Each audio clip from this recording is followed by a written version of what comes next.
सभी निवेशकों, परियोजना के प्रतिभागियों, इस दिशा में रुचि रखने वाले सभी लोगों, सभी दर्शकों को नमस्कार, सभी को नमस्कार। तो मुझे लगता है, सवालों की प्रतीक्षा करते हुए मैं शायद सीधे निर्माण के समापन से शुरू करूंगा, जिसे हम अनी कहते हैं। हाँ, वह जिसे हम साल के अंत तक प्राप्त करने की कोशिश कर रहे थे, लेकिन वस्तुनिष्ठ कारणों से प्राप्त नहीं कर सके। इसलिए नए साल के बाद इस दिशा में थोड़ी अच्छी मेहनत करनी पड़ी।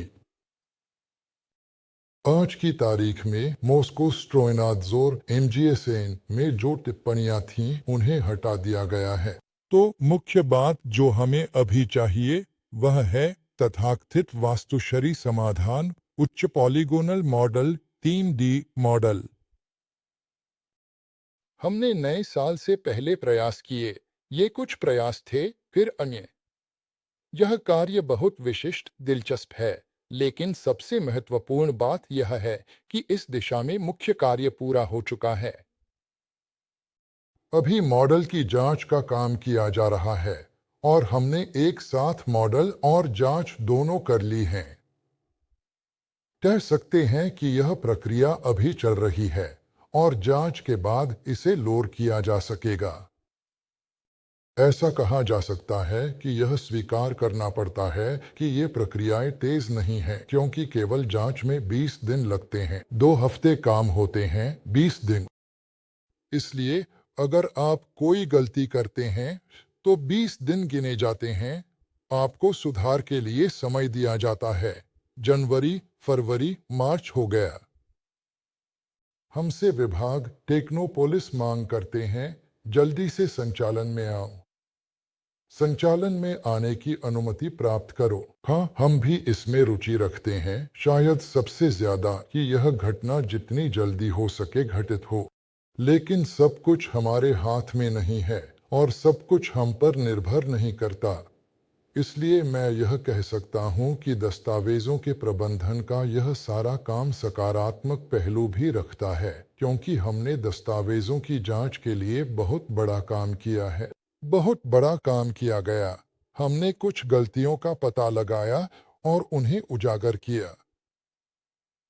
यह आगे चलकर हमें धन की बचत करने में मदद करेगा, इसलिए समय व्यर्थ नहीं गया। इसके अलावा कर्मचारियों की क्षमताएं बढ़ी हैं। अब हम समझते हैं और जानते हैं कि कौन सा दरवाजा किस दिशा में खुलता है, और इस प्रक्रिया के कुछ पहलुओं को हमने अच्छी तरह से समझ लिया है। लेकिन साथ ही हमारे उपकरणों के संचालन में लाने, उन्हें जोड़ने, सेट करने और समायोजित करने का काम 1 मिनट के लिए भी नहीं रुका, क्योंकि वहाँ भी प्रक्रियाएं बहुत दिलचस्प हैं। छोटे रबर के डैम्पर की कमी होती है तो फिक्सिंग मेटल कीलें नहीं होती। स्टैंप को फिक्स करने के लिए समय लगता है, कभी एक समस्या, दूसरी, तीसरी। हम समस्याओं का समाधान करते हैं। और सबसे अत्यंत महत्वपूर्ण बात जो मैं बताना चाहूँगा, परियोजना के मुख्य भाग के कार्यान्वयन के दौरान हम 3 विकास करने में सफल रहे, जिन्हें हम अब उत्पादन में ला रहे हैं, और यह एक बड़ी उपलब्धि है। उत्पादन लाना, इसका मतलब है कि अतिरिक्त उपकरण खरीदना होगा जो सामान्य उपयोग का नहीं है, बल्कि विशेष रूप से उच्च उत्पादकता वाला उपकरण है, जो उपकरणों को कम मानव भागीदारी और लागत बनाने की अनुमति देता है। और जब हमने इन उत्पादों के लिए अलग-अलग, खैर अधिकांश भागों के निर्माण की लागत की गणना की, तो वे वास्तव में चीन में लागत से अधिक नहीं थे। और यह मुख्य रूप से सामग्री की लागत वहाँ और यहाँ की लागत के अंतर से निर्धारित होता है। लेकिन अगर लॉजिस्टिक्स जोड़ा जाता है तो यह सिद्धांततः पूरी तरह से प्रतिस्पर्धी। और चेक नंबर 1 में मैंने एक लिंक डाला है जो मुझे विक्टर अरिस्तोव ने हमारे निकटतम प्रतिस्पर्धी के लिए दिया था। क्वाडकॉप्टर ड्रोन परिवहन साधनों उड़ान के लिए 40 किलोवाट इंजन। मैं ध्यान दिलाना चाहूंगा, यह इंजन जो हमारा निकटतम प्रतिस्पर्धी है 800 वोल्ट के वोल्टेज से संचालित होता है। हमारे क्वाडकॉप्टर 106 है उनके यहाँ वोल्टेज अपनाया गया है क्योंकि बैटरी केंद्रीय है और इंजन तक करंट खींचना पड़ता है। अगर वोल्टेज कम हो तो तारों का भार बड़ा होगा। हमने एक मोनोलिथिक समाधान अपनाया है जिसमें बैटरी, कंट्रोलर और इंजन एक ही ब्लॉक में होते हैं। कंडक्टर की लंबाई न्यूनतम होती है और वोल्टेज को भी काफी कम रखा जा सकता है। हम इस इंजन की कीमत पर ध्यान आकर्षित करना चाहते हैं जिस पर इसे बेचा। यह 23,000 यूरो से अधिक में बिक्री के लिए प्रस्तावित है। खैर, यह कंट्रोलर के साथ है और सब कुछ शामिल है। हम सोच रहे हैं कि हमें क्या उत्पादन करना चाहिए, हवाल के लिए पुर्जे, सर्किट बोर्ड या फिर ऐसे उत्पाद, क्योंकि हमें विशेष प्रकार वाणिज्यिक उत्पादों के उत्पादन के प्रस्ताव मिल रहे हैं और उन्हें बनाना होगा। क्योंकि नए उत्पाद, नई विकास प्रक्रिया समय के साथ बढ़ता है, समय की आवश्यकता होती है। पहली खेप बाजार में लाते हैं तो हम उस पर प्रतिक्रिया की प्रतीक्षा करते हैं। हम अभी विभिन्न प्रकार के उत्पाद लॉन्च कर रहे हैं जो एक ही बाजार खंड में नहीं हैं और जो विभिन्न आवश्यकताओं और ज़रूरतों को पूरा करने के लिए बनाए गए हैं। एंगल ग्राइंडर और ड्राइव, मैं गलती नहीं कर रहा हूँ। असल में ड्राइव बिना चालक के परिवहन, वे अलग अलग क्षेत्रों में स्थित हैं। मैं ड्राइव क्यों चर्चा, क्योंकि हम केवल इंजन नहीं बल्कि कंट्रोलर भी बनाने की योजना बना रहे हैं और इस बात का बड़ा विश्वास है कि ऐसा सेट अलग इंजन, अलग कंट्रोलर की तुलना में अधिक मांग में होगा। चीनी कंट्रोलरों, हमारा कंट्रोलर बिना एनकोडर वाले इंजन के साथ काम करने की सुविधा प्रदान करता है जो पूरी प्रणाली की विश्वसनीयता बढ़ाता है, प्राकृतिक रूप से लागत को भी कम करता है। यह उन सॉफ्टवेयर उत्पादों के कारण है जो सोवेलमाश कंपनी में भी विकसित किए गए हैं। इस सब को उत्पादन में लगाने के लिए मशीनों के साथ कुछ उपकरण चाहिए। एक महत्वपूर्ण हिस्सा तैयार किया गया है। कुछ नमूने उस समय तक तैयार हो जाएंगे जब हम उपकरण चालू करेंगे। मैं कहता हूं कि हमने समय व्यर्थ नहीं किया। हम बैठे नहीं रहे, यह इंतजार नहीं किया कि हमें निर्माण पूरा होने का प्रमाण पत्र मिलेगा, संचालन की अनुमति मिलेगी और फिर हम प्रक्रिया शुरू करेंगे। नहीं, हम यह सब समानांतर में कर रहे हैं क्योंकि हमारा लक्ष्य 25वें वर्ष में सीरियल उत्पादन और उत्पाद की बिक्री शुरू करना है।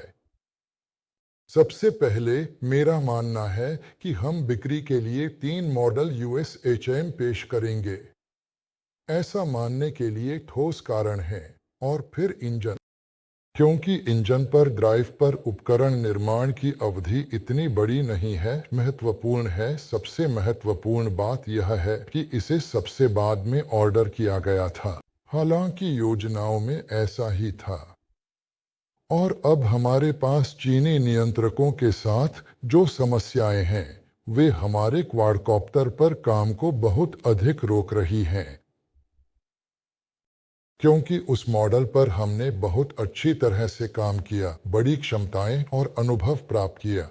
इसने हमें नई मॉडल मोतिलेक बनाने दी जो अवधारणात्मक रूप से उससे अलग है, क्योंकि इसका मुख्य लाभ इसकी असेंबली मॉड्यूलरिटी है। जब आप पावर मॉड्यूल्स को अलग कर सकते हैं, जोड़ सकते हैं, चार्जिंग लगा सकते हैं, बदल सकते हैं, कर सकते हैं। और जो और भी दिलचस्प है वह यह है कि यह क्वाडकॉप्टर एक बड़े मॉडल के लिए पावर यूनिट के रूप में काम कर सकता है। एक फ्रेम की कल्पना करें जिसमें हमारा मोतिलेक जुड़ता है और ऐसे 4 मोतीले। यह 250 किलोग्राम की क्षमता है तो यह 1 टन है। खैर, शायद यह दिलचस्प है, विशेष रूप से निर्माणकर्ताओं के लिए पहाड़ी क्षेत्रों में सामान उठाने, उतारने, निर्माण के लिए। खैर, इसे बहुत से स्थानों पर लागू किया जा सकता है।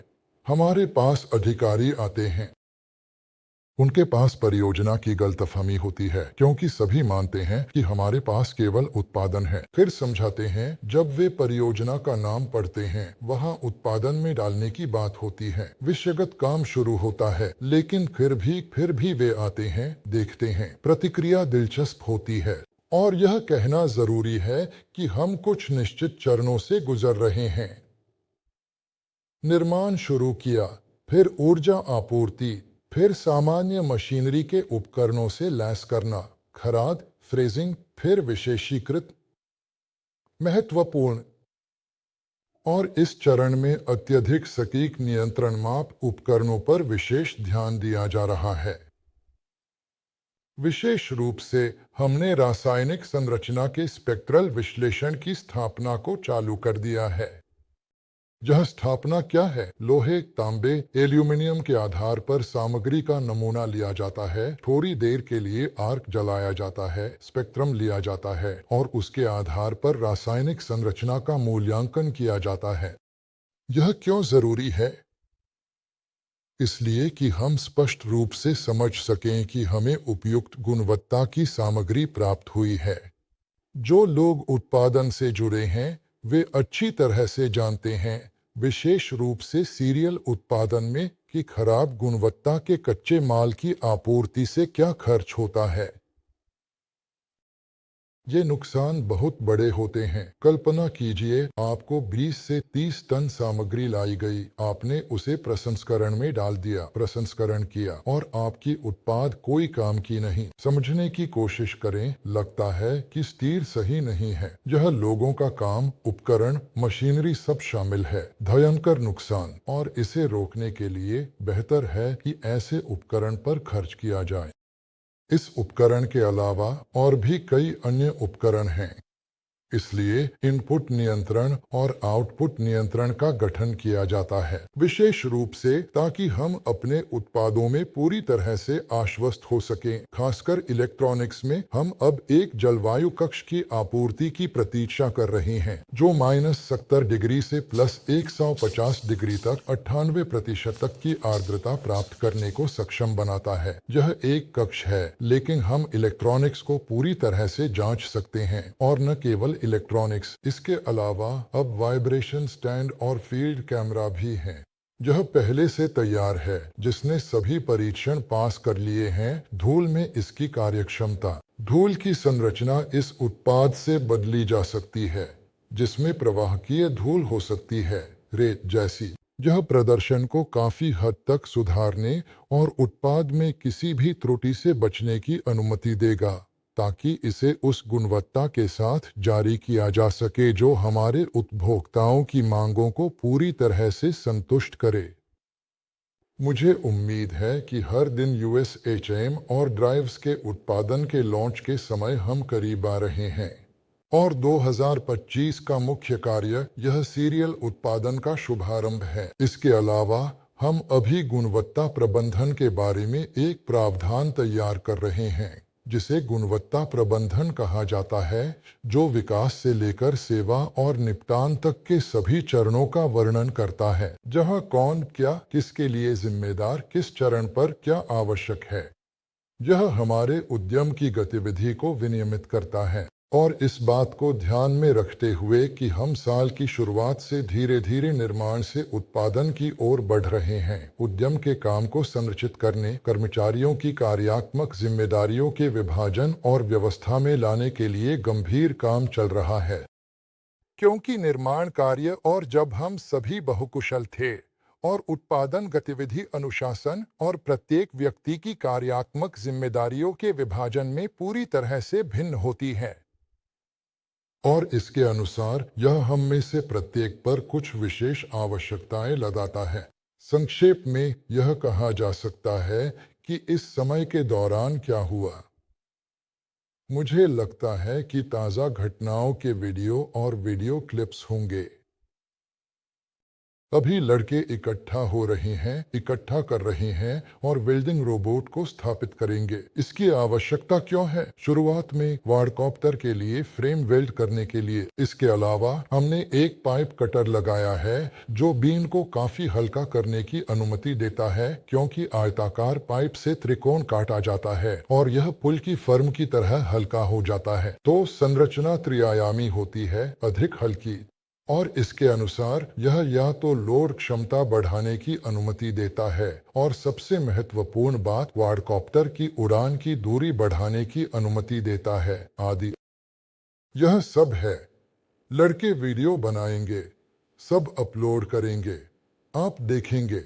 उम्मीद है पसंद आएगा। हमारे आगे LLC और शेयर लिस्टिंग है। इन घटनाओं के बीच कितना समय लगेगा इन्हें समानांतर में किया जा सकता है। हमारे पास एलएलसी से जेएससी में पुनर्गठन होगा, लेकिन इसके लिए हमें आपके साथ निर्माण की समाप्ति का प्रमाण पत्र दस्तावेज प्राप्त करना होगा। एक दूसरा, संचालन में लाने की अनुमति प्राप्त करना। दो, उदाहरण के लिए जमीन खरीदना। तीन, भौतिक और अमूर्त संपत्तियों का मूल्यांकन करना। चार, इसके बाद हम वास्तव में संविधिक निधि का गठन कर सकते हैं और पुनर्गठन की प्रक्रिया शुरू कर सकते हैं, क्योंकि हमें ये चरण पूरे करने होंगे। हम कोई वादा नहीं करेंगे, क्योंकि निर्माण की समाप्ति का प्रमाण पत्र प्राप्त करना पहली नज़र में स्पष्ट और समझने योग्य कार्य प्रतीत होता है। लेकिन इस साल की शुरुआत से लागू हुए वे संशोधन और परिवर्तन, साथ ही बाकी सब कुछ, उच्च बहुभुजता, और वास्तव में हमने यह भी नहीं सोचा था कि हमें वास्तुश्री समाधान को सच में वास्तव में फिर से बनाना पड़ेगा। यह काम, यूं कहें तो हल्के शब्दों में, योजना में नहीं था, और यह कि हमें इस काम के साथ बोझ में डाला जा रहा है, यह अनुमान लगाया जा सकता था अगर हमारे पास वह क्षमता होती कि हम साल में कई परियोजनाएं पूरी करते और इस पूरी प्रक्रिया को अंदर से जानते, या कम से कम कुछ बार इस प्रक्रिया से गुजरकर और समझकर कि इसे एक उपकरण के रूप में इस्तेमाल किया जा सकता है, शायद परिस्थितियों के संयोजन के रूप में, विभिन्न परिस्थितियों के रूप में। लेकिन यह उच्च जटिलता ने न केवल हमें अतिरिक्त बोझ दिया। यह मत सोचिए कि हम कुछ अनोखे हैं या कुछ और हमें कोई विरोध नहीं है। नहीं, यह एक सामान्य प्रथा है। यह उन सभी को प्रभावित करता है जो इस चरण में थे। मेरे पास यहाँ कुछ भी अनोखा नहीं है, लेकिन यह कि हमने इस तरह की स्थिति के विकास की संभावना का अनुमान नहीं लगाया। हाँ, यह सच है। इसलिए चलिए भविष्यवाणी नहीं करते, पहले से हुई बातों पर चर्चा करेंगे। जब शेयर जारी किए जाएंगे, महीने का नाम बता दें और मुद्रा में लाभांश का भुगतान किया जाएगा। हमारे पास एलएलसी से जेएससी में परिवर्तन, पुनर्गठन होगा। कंपनी सोवेलमाश की आय रूसी राष्ट्रीय मुद्रा रूबल में होती है और लाभांश भी रूबल में ही दिए जाएंगे। इसके बाद उन्हें अन्य मुद्राओं में विनिमय दर के अनुसार परिवर्तित किया जा सकता है। यह पहले से अलग प्रक्रियाएं जो विदेशी शेयरधारकों को उनके भुगतान से संबंधित हैं। दिमित्री, क्या आपने ग्राइंडर की कीमत का आकलन नहीं किया है? पैसे चाहिए। देखिए, हम 3 प्रकार के यूएसएचएम बना रहे हैं। ये हैं 2100, 2300, 2500। ये तदनुसार अलग अलग मूल्य श्रेणियों में होंगे, लेकिन अभी गणना करना। हाँ, अनुमानित गणनाएं की गई हैं, लेकिन प्रत्येक उपकरण की इकाई के साथ जो आती है, परियोजना की लागत एक स्तर नीचे गिर जाती है। इसलिए अंतिम लागत तब स्पष्ट होगी जब सभी योजनाबद्ध और सभी आवश्यक मशीनें और उपकरण जैसे स्थल पर आ जाएंगे। तब हम अंतिम गणना करेंगे। और लागत के बारे में स्वाभाविक रूप से मैं निजी बातचीत में बता सकता हूँ, लेकिन इसे जोर से नहीं बताऊंगा। लेकिन किसी भी स्थिति में यह हमें बिक्री मूल्य निर्धारित करने में मदद करेगा। यह खुदरा आपूर्ति, उदाहरण के लिए डीलर योजनाओं और थोक आपूर्ति के दौरान लागू होगी। तदनुसार यह अन्य कंपनियों द्वारा निर्मित और अन्य तकनीकों जैसे बेल्डिसी या बोशेव्स्काया के साथ 300 हर्ट्ज पर इस बॉक्स के साथ समान उत्पादों के साथ तुलनीय होगी, लेकिन वे कहेंगे यह 270 का है। हालांकि बेल्डिसी की कीमत 27 से 49,000 तक होती है। इसलिए ताकि हम पर्याप्त प्रतिस्पर्धी बने रहें, स्वाभाविक रूप से हमारे उत्पाद की खुदरा कीमत कम होगी। एक और किस्त लेने के लिए प्रोत्साहन दें। प्रोत्साहन का बस मूल्यांकन करना चाहिए, मूल रूप से परियोजना की स्थिति, क्योंकि अगर हम देखें कि सब कुछ कैसे शुरू हुआ, तब कोई भी उस बारे में बात नहीं कर रहा था जिसके बारे में हम अब आपसे बात कर रहे हैं। असल में क्योंकि परियोजना ने पहले ही उन सभी सीमाओं को पार कर लिया है जिनके बारे में शुरू में बात की गई थी, और अब यह एक गंभीर औद्योगिक उद्यम के रूप में स्थापित हो चुका है जिसका उत्पादन प्रक्रियाओं के स्वचालन के उच्चतम स्तर पर, तकनीकी स्तर पर, और न तो यूरोपीय उद्यमों से, न एशियाई, न ही चीनी से कम है। क्योंकि जो प्रक्रियाएं यहाँ अब स्थापित की जा रही हैं वे बहुत ही उत्पादक हैं, और यहाँ एक आंकड़ा है जिसे हमने प्रस्तुत किया, कर्मचारियों के साथ चर्चा की। हमारे यहाँ स्टैंप्स काम करते हैं, हर 6 सेकंड में एक स्टेटर रोटर निकलता है। रोटर को कास्टिंग मशीन पर रखते हैं और पिंजरे में कई रोटर एक साथ डालते हैं। 1 घंटे में 600, 8 घंटे में 4800 टुकड़े। हम 2 रूबल प्रति टुकड़ा देते हैं, 9000 प्रतिदिन। इसे 20 से गुना करते हैं, 1,80,000। 20 कर्मचारी, 1,80,000 वेतन है। व्यक्ति क्या करता है? पट्टी लगाई, चार्ज किया, चालू किया और कास्टिंग मशीन पर चला गया, सेवा करता है। वह 2 तकनीकी प्रक्रियाएं करता है। 2 रूबल, 4 रूबल सेवा मास के हिस्से के रूप में यह वेतन है। इस उत्पाद की कुल लागत कुछ भी नहीं है, लेकिन वह पैकेज मशीन पर रख सकता है जो स्लॉट इंसुलेशन डालती है। कमाई संभव है। मुझे ऐसा लगता है कि जब उत्पाद का निर्माण होता है जो बड़े पैमाने पर और उचित शर्तों पर बेचा जाता है, तो वेतन भी सम्मानजनक होगा। कल्पना कीजिए अगर हम लेजर से काटें, हमें थोड़ा मिलता है और प्रत्येक उत्पाद की इकाई पर वेतन अलग होता है। इसलिए या तो आप उच्च उत्पादकता वाले आधुनिक उपकरण लगाते हैं या आप प्रतिस्पर्धी नहीं होते। बस कोई और विकल्प नहीं है और कोई दूसरा चुनाव नहीं है। चाहे जितना भी कहा जाए कि इसे गैरेज में शुरू करना चाहिए, लेकिन आप ऐसा उत्पाद नहीं बना पाएंगे जो प्रतिस्पर्धी हो और लाभदायक हो। बस नहीं बना पाएंगे। इसकी कीमत पंख जितनी होगी। क्या विदेश से संभावित ग्राहक हैं? हाँ हैं, और सबसे पहले ये ग्राहक विशेष रूप से ड्रोन के लिए ड्राइव्स पर हैं और यूएसएचएम के लिए भी हैं। क्या सामान्य औद्योगिक मोटरों नियंत्रक योजना है? सामान्य औद्योगिक के लिए केवल हमारी तकनीक के साथ बिना एनकोडर के, हाँ, क्योंकि हमारे नियंत्रक ये बिना एनकोडर के हैं। और बिना एनकोडर के देखिए, अगर आप बेल्डीसी देखें तो वे सभी खुले हैं। वे टिकाऊ नहीं होते क्योंकि धूल गंदगी से जल्दी खराब होता है। एनकोडर पूरी तरह विश्वसनीय नहीं है। और जो भी दिशा अभी है जो बिना पायलट की विमानन के लिए है, ये खिलौने हैं। उपकरण परिचालन विशेषताओं के साथ मैंने अभी तक नहीं देखे हैं। मल्टीकॉप्टर, हाँ, क्योंकि अलग अलग इंजनों की शक्ति पर्याप्त नहीं होती है, इसलिए कई इंजन लगाए जाते हैं। और यह एक खुली प्रणाली है, वे अधिक गर्म हो जाएंगे, अधिक गर्म हो जाते हैं। यह बताता है कि वहाँ गंभीर समस्याएं हैं। फेरोमैग्नेटिक धूल, खैर हमारे पास भी आंशिक रूप से खुला है, लेकिन वहाँ एक जाली होगी जिसकी कोशिका कार्यशील वायु अंतर से छोटी होगी, ताकि अगर धूल इंजन में प्रवेश करती है तो वह स्टेटर को जाम न करे। क्या आप स्पष्ट कर सकते हैं क्या पॉलीगोनल मॉडल को जांच के लिए अपलोड किया गया है? जांच 20 कैलेंडर या कार्य दिवसों तक चलती है।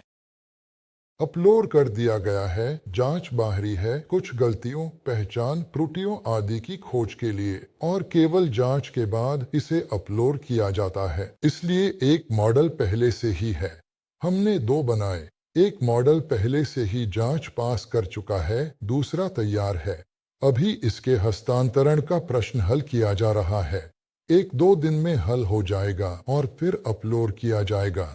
और अभी हमारे पास कुछ विशेष मुद्दे विशेषज्ञता में हैं जो खुद इमारत से संबंधित हैं, क्षेत्रों से और इमारत की भूगोल से संबंधित सभी चीजें हमने जांच की है और अब यह विशेषज्ञता से गुजरेगा अब हम दिन गिन रहे हैं कि यह कब समाप्त होगा। हाल ही में अपलोड किया गया था, अब हर दिन समय बीत रहा है, इसलिए हर दिन के साथ निर्णायक क्षण करीब आ रहा है।